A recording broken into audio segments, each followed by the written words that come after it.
Iya kan? Ini dibikin lanskap nggak bisa kan? Iya. Jadi Anda harus selalu siap memotret dua format. Ini gedung DPR portrait, ini lanskap. Ini masing-masing nggak bisa dirubah. Ini jadikan lanskap nggak bisa, ini jadikan potret nggak bisa gitu loh. Jadi Anda harus memikirkan untuk buku atau pameran masalah format itu juga. Dalam sebuah pameran semua fotonya lanskap, bayangin. Bosan kan Anda lihatnya, ya nggak? Betul. Mau foto lanskap juga. Monoton jadinya kalau semuanya foto di wide angle juga bosan, ya nggak? Iya. Nah, kan seperti bukunya Bu Sally itu, saya pilih ada yang wide angle, ada yang kurang kuat di crop, jadikan yang pakai tele dan sebagainya supaya mata kita juga istirahat lah. Anda bayangkan semua fotonya lanskap semua, bosan. Ya itu kan yang medium shot ya, medium shot itu kalau kiri tadi wide angle. Jadi kalau Anda mau bikin pameran atau buku harus punya kelengkapan format dan kelengkapan focal length. Nah ini wide angle ya. Vertikal sekali, yang kiri itu medium shot setengah close up sebenarnya ya, kiri medium shot. Jadi Anda kalau memang mau bikin pameran atau buku, Anda harus punya kelengkapan format juga. Jangan semuanya wide angle semua atau semuanya tele semua, bosan lihatnya juga nggak enak. Karena buku dan pameran itu nggak semata-mata lengkap, harus ada permainan untuk mata. Makanya ya saya kemarin lomba foto yang dibikin sebuah perusahaan itu ya, hadiahnya kamera itu esai foto itu, yang menangnya itu menurut saya fotonya lanskap semua sama medium shot semua. Menurut saya agak nggak enak, kekurangannya di situ ya, sebagai story ya. Sebagai story dia semuanya format lanskap dan semuanya medium shot. Jadi agak nggak nikmat lihatnya sebetulnya. Kalau kelengkapan itu adalah harusnya ada long shot, ada medium shot, ada close up, ada portrait, ada landscape, sehingga dari frame ke frame mata kita itu kayak berkelana dengan jalan yang enak, yang menyenangkan itu. Jadi nggak asin semua, nggak manis semua, nano lah. Tetapi terlalu berjumpalitan juga nggak enak. Jadi memang harus ada keseimbangan pemilihan foto, soal format, soal focal length, soal warna. Semuanya ngejreng semua juga capek mata kita. Ada beberapa yang warnanya tone-nya soft dan sebagainya seperti itu. Jadi kurator itu nggak cuma memilihkan soal rasa ya, juga soal keenakan dinikmati, itu juga salah satu pilihan. Dalam jurnalistik, keenakan dinikmati itu penting sekali, karena kalau Kompas hari ini HL-nya ada portret, diusahakan besok jangan portret lagi. Oke lah 2 kali portret, besok lagi mungkin lanskap dan sebagainya, karena jadi ada variasi. Koran itu nggak berdiri sendiri, koran itu dibaca oleh orang yang tiap hari baca koran gitu, kira-kira seperti itu. Oke, kalau ada pertanyaan? Oke, untuk berarti kalau misalnya tadi setelah kurator memilih, berarti untuk penempatan posisi foto segala macam, kalau di kita kan biasanya ada desainer juga, tapi desainer yang memang ngerti foto gitu kan? Ada diskusi dengan layouter. Lebih bagusnya kalau si layout itu udah dikenal baik oleh si fotografer, ya, si kurator. Ya, jadi kurator kerjasama sama kurator ya. Ya, kurator itu fotografer itu milih kurator yang dia lebih tahu, jadi lebih serak. Kompas waktu bikin buku Mata Hati, kita bayar kurator luar. Itu Kompas itu kan fotografernya banyak, punya editor foto juga. Waktu bikin buku Mata Hati, kita serahkan sama orang luar, kuratornya orang luar, layouternya orang luar. Dan terkaget-kaget waktu di-charge mahal, karena biasanya kita kan tinggal nyuruh kan, nggak keluar duit apa-apa. Saya bilang, Julian Jamming waktu memutuskan, kita harus profesional, dan Mata Hati itu gayanya benar-benar bisa keluar gayanya Kompas, dilihat oleh orang luar. Itu buku The Best of Kompas 2007 itu. Oke, ini kita pertanyaan udah banyak, kita bacain dulu satu dari Bang Lukas ya. Untuk nyusun sebuah buku, apakah lebih baik fotografernya memulai diskusi terlebih dahulu dengan kurator, sebelum mulai memotret untuk buku tersebut? Jadi mungkin gini, ada yang teman-teman yang fotografer yang sudah punya fotonya, ya kan? Ya. Atau ya seperti tadi yang di buku Jakarta tadi, ada yang juga belum gitu kan? Nah kalau untuk pertanyaan Bang Lukas ini, dia kan tunggal nih. Apakah diskusi dulu untuk melengkapi, foto ini belum ada, harus foto ini dulu atau gimana? Menurut Abang gimana? Tergantung. Jadi bikin buku itu kan bisa karena fotonya belum ada. Aku mau bikin buku tentang mengerancang buku tentang kehidupan pemburu paus di Lamalera misalkan, belum mutas sama sekali. Nah, itu bisa ngomong dulu sama kuratornya juga bisa, atau hunting dulu ambil banyak-banyak baru ntar dikirimin juga bisa. Jadi tergantung situasi aja. Tapi lebih bagus lagi itu kalau memang dari awal dirancang dengan sangat baik. Kuratornya pun ikut memberi saran ya. Jadi dan kurator itu tidak harus manusia ya. Kadang-kadang kita bisa sub kurator ya. Kita mulai browsing ya tentang saya bikin foto tentang Bromo. Udah banyak orang bikin Bromo ya. Kalau bisa kita bikin Bromo yang lain misalkan ya. Kalau gitu lagi orang nggak lihat itu misalkan kan. Saya mau bikin buku tentang Myanmar. Coba aja di pasaran Myanmar banyak sekali. Sebelum kita nemuin kurator, kita pakai kurator elektronik lah. Kita cari selama ini Myanmar dibuat apa. Kalau itu lagi bukannya nggak dilirik orang nggak merasa lagi. Bang, jadi kalau kita mau bikin buku, enaknya kita harus ancar-ancar dulu ya. Kurang lebih siapa sih kurator yang tepat untuk buku kita kan gitu ya. Iya betul, betul. Biasanya kalau publisher juga, kalau kita ya di Kemilo Publisher kan juga udah punya beberapa nama kurator nih. Misalnya teman-teman mau bikin buku, tinggal pilih mau kuratornya siapa. Jadi, tapi kalau teman-teman di luar non itu ya kan, jadi dia harus berpikir dulu nih. Ini gue mau bikin buku ini, berarti harus dari awal kira-kira siapa sih kurator yang cocok gitu kan. Misalnya sama Bang Arbain segala macam. Setelah itu lebih enaknya diskusi dulu ya. Jadi sambil menjawab pertanyaan Bang Lukas tadi ya. Jadi sudah kita tentukan siapa. Yang pasti harus seret. Kalau diri udah nggak yakin sama kuratornya ya jangan hanya karena harus pakai kurator terus supaya gue pinjam supaya nama kuratornya ini kan termaksa. Bukunya harus milih 100, nilainya cuma 105 misalkan. Itu kan kuratornya cuma dipakai nama, bukan nggak benar-benar dipilih jadi kurator itu kira-kira. Oke, itu ya Bang Lukas ya. Harus seret Pak. Oke, terus ini ada lagi pertanyaannya. Apakah ini tadi masalah lomba nih.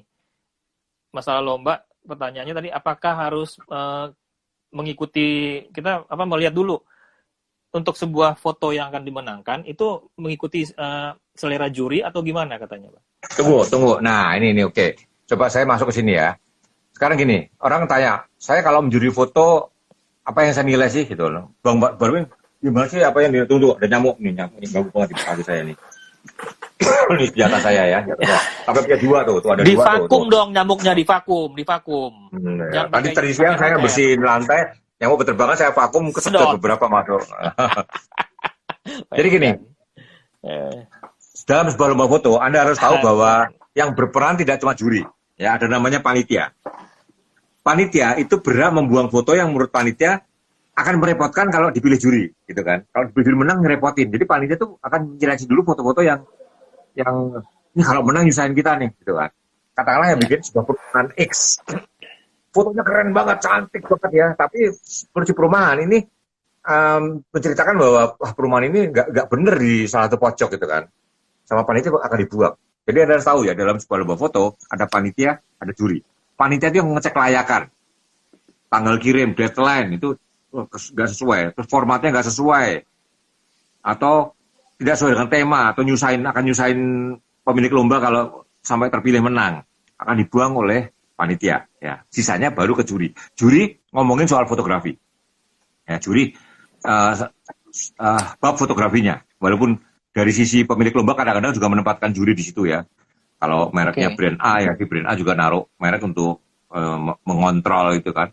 Tapi ada namanya panitia. Panitia itu yang adalah seleksi awal. Kalau foto Anda tidak sesuai dengan tema, formatnya nggak benar, ngirimnya kelewatan 1 jam dan sebagainya, itu dibuang oleh panitia, bukan oleh juri ya.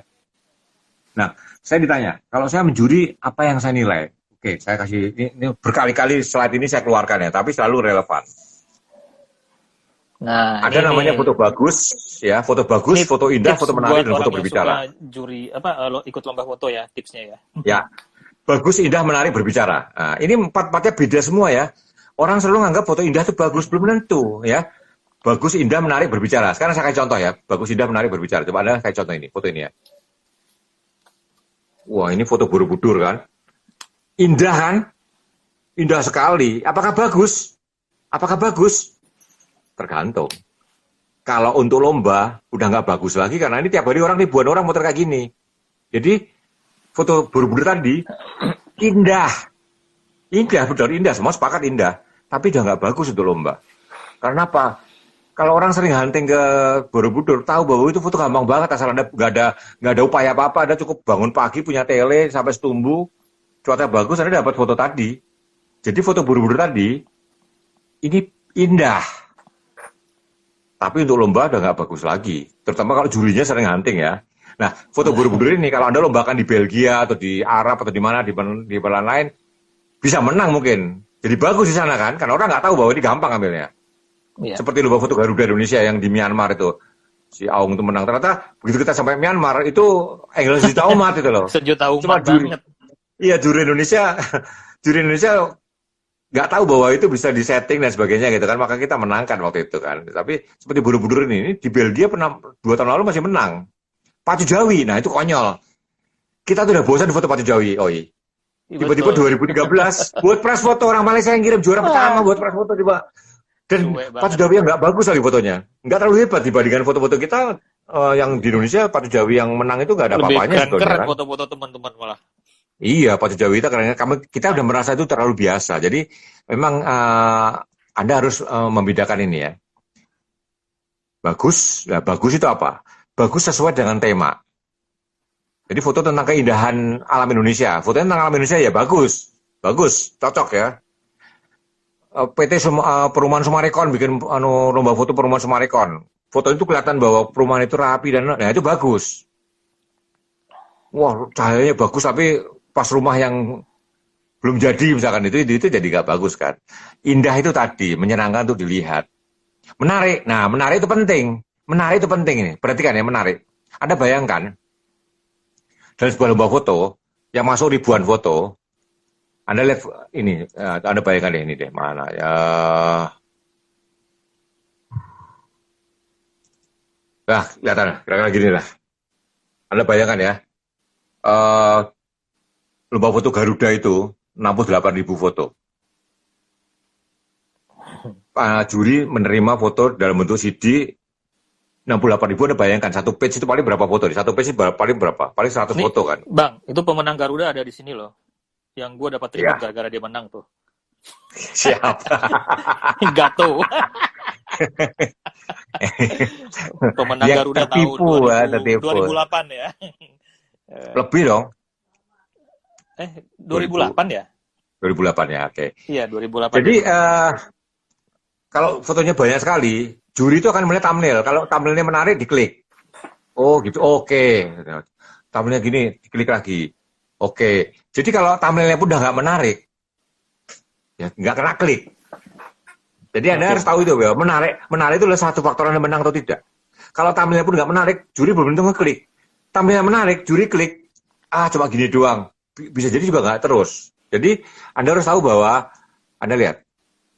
Bagus, indah, menarik. Nah, berbicara ini kalau kita ngomong jurnalistik ya. Dalam lomba foto secara umum, kalau Anda mau menang, foto Anda harus bagus, indah, dan menarik. Menarik contoh lain adalah ini. Tiba-tiba di final ada foto Borobudur ini, ada ini, dan ada ini. Mana yang paling menarik? Ya, mana paling menarik? Nah, ngomong menarik itu yang sangat relatif dan sangat bisa plot twist banget ya. Soal menarik ini. Persisnya tinggal 5 besar. Mana juara pertama? Nah, itu yang paling menarik. Itu juri lagi lapar, juri lagi kesel, juri lagi apa, bisa sangat mempengaruhi. Makanya dalam sebuah lomba foto itu bisa kalah, bisa menang tipis sekali. Tapi kalau dalam kurasi buku sama. Saya nggak mau Borobudurnya, katakanlah Pak Dodi mau bikin foto tentang Borobudur. Terus yang foto dari Setumbu 1, 2, foto yang difoto dari atas ya, yang difoto dari ketinggian ini, yang difoto dari jauh itu 1, ada 2, 3, 4. Jangan 4-4-nya dikeluarin. Harus 1. Karena sama bagusnya semua ya. Kalau ngomongin temanya Borobudur dari Setumbu, ya 100 foto dari Setumbu semua nggak apa-apa. Tapi kalau ngomongin Borobudur, ya jangan banyak-banyak yang dari satu tempat gitu loh, kira-kira begitu. Jadi kita harus membayangkan bahwa yang nonton itu juga merasa nyaman ya. Jangan paksakan semuanya, saya dapat ini bagus semua, ya jangan gitu loh. justru kurator itu untuk mengkat ego Anda. Siap. Kurator itu mengkat ego Anda itu karena Angkat ego. iya, ego si fotografer itu kadang-kadang tinggi sekali. Betul itu, Bang. Oke, ini ada pertanyaan juga dari Roy Rajaini ya. Tapi mungkin ini saya bisa jawab nih Bang, karena ini kapasitas saya kayaknya nih. Untuk membuat buku foto, kurator dipilih oleh pihak sang fotografer atau dipilih oleh penerbit? Oke, kalau saya bicara sebagai publisher, seandainya fotografer itu belum punya kurator atau belum punya, siapa sih yang mau jadi kurator? Biasa kita mengarahkan, ya dari pihak penerbit atau publisher kita arahkan. Kalau misalnya di Kemilau kita ada beberapa nih kurator nih, ada Arba'in Rambe, ada Gatot Subroto, ada Risman Marah, ada Bea Wiharta. Nah biasanya juga publisher juga mengarahkan atau penerbit juga mengarahkan kira-kira fotografer ini temanya apa sih, ya kan? Oh kalau dia cenderung ke street atau apa, mungkin bisa milih Bea atau Mas Gato gitu kan.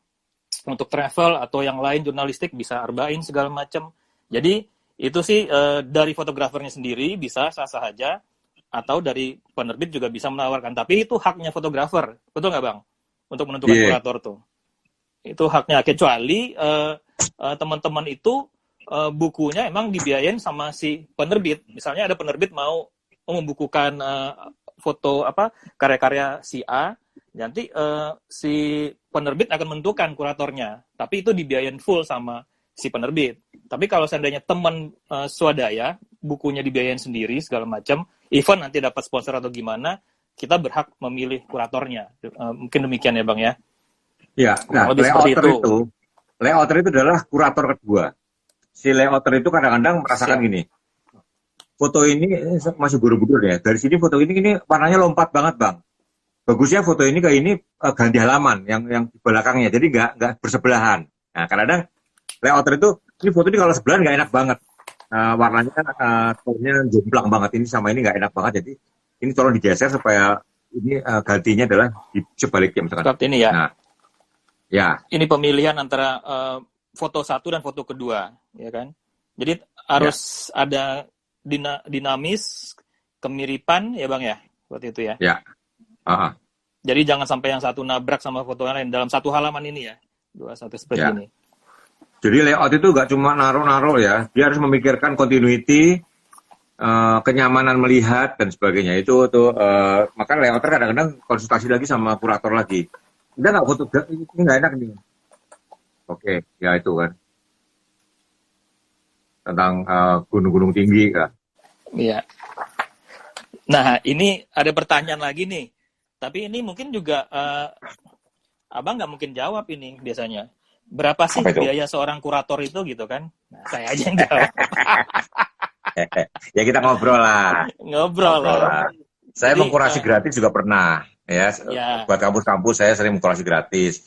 Untuk buku ya tergantung dananya juga gitu kan. Ya, nggak selalu saya sangat komersial karena pekerjaan fotografi bagi saya adalah ya bagian dari hidup saya, jadi ya uang itu penting, tapi artinya nggak gitu amat lah. Kalau untuk seorang Arba'in, tapi yang di Jakarta uang, itu kalau masalah uang buat Arba'in dia nggak profesional. Halo ngelek, halo. Masa sih ngelek perusahaan. Oke, ya ini saya potong nih. Kalau buat seorang Arba'in, masalah untuk biaya kurasi segala macam itu nggak profesional itu, ya kan? Gampang. Karena gampang. Ya di Jakarta itu saya dapat lebih dari yang saya harapkan ya di Jakarta itu. Saya terima kasih sama Ibu Pak Dewi. Tapi gini Bang, ini kita bicara bicara profesional aja ya. Karena posisi saya sebagai publisher, kalau kita biasanya untuk harga seorang kurator itu emang tergantung, bisa dilihat jam terbang, terus dilihat orang ini orang famous atau tidak, karena itu mempengaruhi itu. Tapi kalau masalah Bang Arba'in sih dia nggak akan mikir seperti itu. Tapi buat teman-teman yang pengen bikin buku, jadi biar tahu juga nih gambarannya ya. Kalau di kita itu range-nya start dari 5 juta untuk seorang kurator ya. Bisa ada, saya pernah juga ada kurator yang senilai 30 juta, 20 juta, 50 juta, ya kan?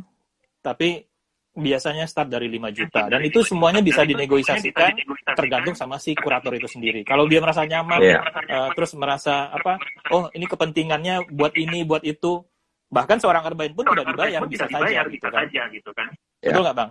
Ya mudah-mudahan ini bisa menjawab pertanyaan teman-teman ya masalah biaya atau harga seorang kurator tadi ya. Ya. Nah, ini satu lagi. Ini buku saya kuratornya yang motret juga. Ini ada 5 jilid ya. Ini Batik Saudagar Surakarta, ada di Periplus ya. Ini buku yang kelima ya. Batik Pesisir, Benang Raja, Batik Garutan, Batik Betawi, sama Batik Saudagar Surakarta ini. Ini fotonya saya motret, saya milih ya. Karena memang nggak ada pilihan. Jadi kalau Anda lihat, ini semuanya tentang kain batik. Jadi memang semua tentang kain batik ya.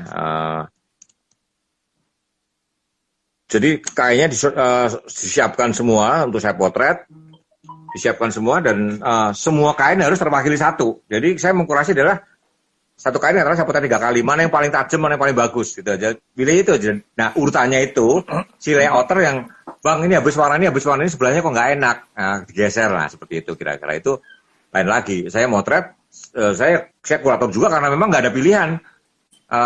Pemilihan foto mana yang dipakai adalah sesuai kain yang ada yang akan dijadikan buku gitu loh. Ini informasi ke teman-teman ya.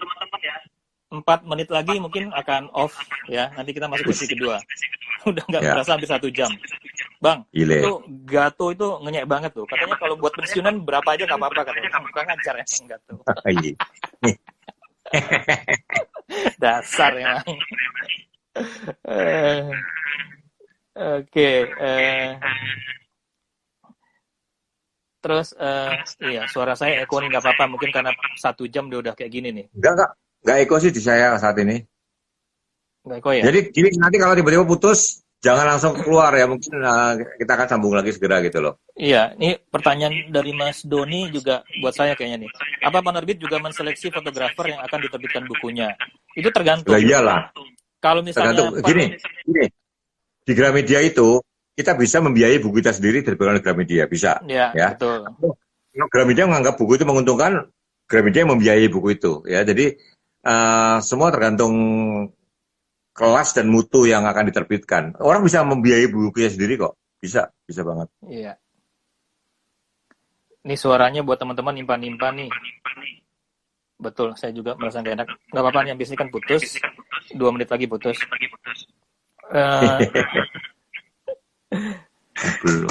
Masih 8 menit. Om Arbain pakai headset dong biar nggak double suaranya. Beliin dong. Pakai headset ya? Ya ntar aku tuh. Dia mau dikirimin Gato katanya. Ini pertanyaan Mas Ado. Fotografer amatir boleh bikin buku nggak Om? Waduh, boleh dong. Siapapun boleh. Iya. Loh, yang bikin buku malah profesional itu malah bikin buku itu untung banget. Saya belum pernah buku profesional, saya belum pernah loh.